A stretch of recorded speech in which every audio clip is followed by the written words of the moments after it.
మాజీ సీఎం కేసీఆర్ మీద Medak BJP MP Raghunandan Rao సంచలన వ్యాఖ్యలు చేశారు. గొర్రెల కుంభకోణం కేసులో మాజీ సీఎం కేసీఆర్ పై ఈడీ కేసు నమోదు చేసినట్టు రఘునందన్ కీలక వ్యాఖ్యలు చేశారు. కేసీఆర్ కోసం కొద్దిసేపటి క్రితం కేసీఆర్ కోసం ఈడీ అధికారులు వచ్చారని, ఈ విషయంలో ఇంకా బయటికి రాలేదంటూ చెప్పుకొచ్చారు. తనకు హైదరాబాద్ నుంచి ఫోన్ వచ్చిందంటూ ఆసక్తికర కామెంట్స్ చేశారు.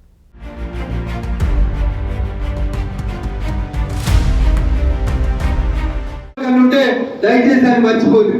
భారత ప్రజాస్వామ్యం డాక్టర్ బిఆర్ అంబేద్కర్ గారు చెప్పారు, 1,00,000 కోట్లున్న వెంకట్రామరెడ్డి ఓటుకు ఎంత విలువ ఉంటుందో పొద్దుకి మాపడికి మూవలేని మా కార్యకర్తల ఓటు కూడా అంతే బలం ఉంది. కొద్దిసేపటి క్రితం ఈడీఓలు వచ్చిరట పాపం. దానికి మీకు ఇంకా వెంకట్రామరెడ్డి దగ్గర రాలేదు, అది చిన్నది పక్షి. ముఖ్యమంత్రి మాజీ ముఖ్యమంత్రి చంద్రశేఖరరావు గారి మీద ఈడీ ఇప్పుడే కొద్దిసేపటి క్రితం కేసు నమోదు చేసింది. ఏం చెప్తారు జనవంతులు, ఏం చెప్తారు? వారి చెడగొట్టకురా, ఎవరికి అన్యాయం చేయకురా, అన్యాయం చేస్తే పాపం కలిగి పోతామని చెప్తారా చెప్పారా? వెంకటరామరెడ్డి గారు మెదకులో బీఆర్ఎస్ కోసం కష్టపడి జెండా మోసి ఏడ్చి ఇందాక నరేంద్ర అన్న చెప్పినట్టు ఊర్లో వెళ్ళిపోయిన కార్యకర్తల ఉసురు ఎవరికి తాకింది? వెంకటరామరెడ్డికి తాకింది.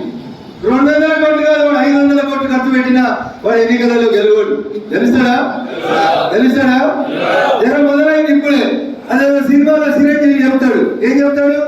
In front there is crocodile festival. Venkataramareddy గారికి ఉంటుందా క్రొకడైల్ ఫెస్టివల్? గౌరవనీయులు హరీష్ గారికి ఉంటుంది, మాజీ ముఖ్యమంత్రి చంద్రశేఖరరావు గారికి కూడా ఈ క్రొకడైల్ ఫెస్టివల్. పడ్డాడు ఎప్పుడు చెడ్డాడు కాదు, బాధపడద్దు. ఆడబడ్డం, గాయపడ్డం, దెబ్బ తిన్నాక పులి కొంచెం గట్టిగా వస్తుంది. దుబ్బాకల దెబ్బ కొట్టినని చాలా ఎగిరిండి 6 అడుగులు ఉన్నాడు అన్నాడా? నిన్న సిద్దిపేటకి ఆయన ఉండగా ఆయన కూర్చున్న మీటింగ్ కి ఎస్కాట్లో ఇంకోటి వస్తాడని కలగట్టాడా? ఎప్పుడన్నా హరీష్ రావు అంటాడా? నిరూపించినవా? చేసినవా? ఇది సంకల్ప బలం. నేను గెలుస్తారా? బరాబరి గెలుస్తా. ఇందాక ఏమైనా చెప్పారు, అక్కడ పెద్ద పెద్దలు ఉన్నారన్న, ఎమ్మెల్సీలు ఉన్నారు, ఎంపీలు ఉన్నారు, వీళ్ళు ఉన్నారు, వాళ్ళు ఉన్నారని. ఎవరున్నా ఏం కాదు, నీ ధైర్యం నేను గెలిపిస్తారా? గెలిపేయాలా? దానికి సజీవ తార్కాణం మీ ముందర ఉన్నటువంటి రఘునందన్ రావు. అంతేనా? మరి మనం 100 కోట్లు వచ్చినవా? ఓటుకు పైకి వచ్చినవా? బీర్లు ఇచ్చినవా? బిర్యానీలు ఇచ్చినవా? ఇప్పుడు 3 ఏళ్ళగా కదలకుండా కూర్చొని పువ్వు రాగిగా వెళ్తామంటే కదులుతున్నా? ఎవరైనా కదులుతురా? అలా టీఆర్ఎస్ అయితే ఇప్పటికీ అండలు కూడా ఎత్తుకోకపోదు. ఇక ఇది భారతీయ జనతా పార్టీ కార్యకర్తలు, నాయకుల యొక్క లక్ష్యం. ఒక లక్ష్యాన్ని నిర్దేశించుకోవాలి. నేను సర్పంచ్ కావాలి, నేను ఎంపీపీ కావాలి, నేను ఎమ్మెల్యే కావాలి. ఈ కష్టంలో ఏ దాకైనా పోవాలి. మనం ఏడు దాకైనా పోవాలి.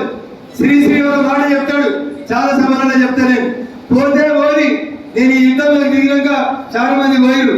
పోతే పోని, దాంట్లో సతీ ఉందా, సుతుడు ఉన్నాడా, ఇంకెవరు ఉన్నారా పట్టించుకోకు.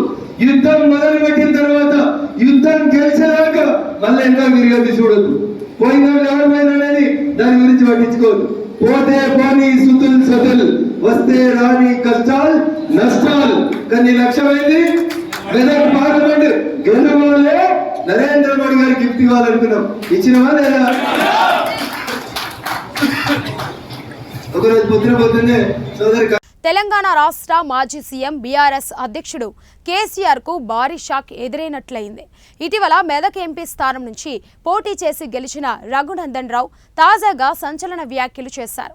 ఆయన ఓ కార్యక్రమంలో పాల్గొని కేసీఆర్ పై ఈ విధంగా వ్యాఖ్యలు చేశారు. కాసేపటి క్రితమే కేసీఆర్ పై కేసు నమోదు అయ్యిందని తెలిపారు. గొర్రెల స్కామ్లో కేసీఆర్ కు ఈడీ నోటీసులు ఇచ్చారని పేర్కొన్నారు. కేసీఆర్, హరీష్ రావు, వెంకట్రామరెడ్డిలకు ముందుంది ముసళ్ల పండుగ అంటూ రఘునందన్ రావు అన్నారు.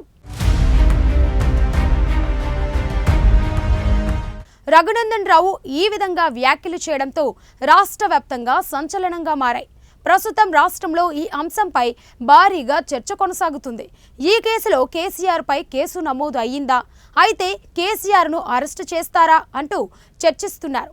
కాగా ఇప్పటికే ఈ కేసులో కేసీఆర్ను అరెస్టు చేసే అవకాశాలు ఉన్నాయంటూ ఊహాగానాలు వెలువడుతున్న నేపథ్యంలో రఘునందన్ రావు ఇలా వ్యాఖ్యలు చేయడంతో రాష్ట్రంలో తీవ్ర చర్చ నడుస్తుంది.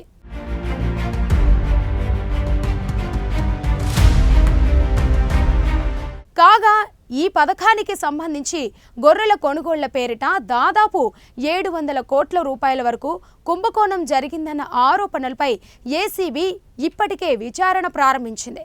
మరోవైపు ఇప్పుడు ఈడీ రంగంలోకి దిగినట్లు తెలుస్తుంది. భారీగా డబ్బు చేతులు మారినట్లు అభియోగాలు రావడం, ఇతర రాష్ట్రాల్లోనూ లింకులుండడంతో ఇందులో మనీ లాండరింగ్ కుంభకోణంపై ఈడీ దర్యాప్తు చేస్తున్నాయి.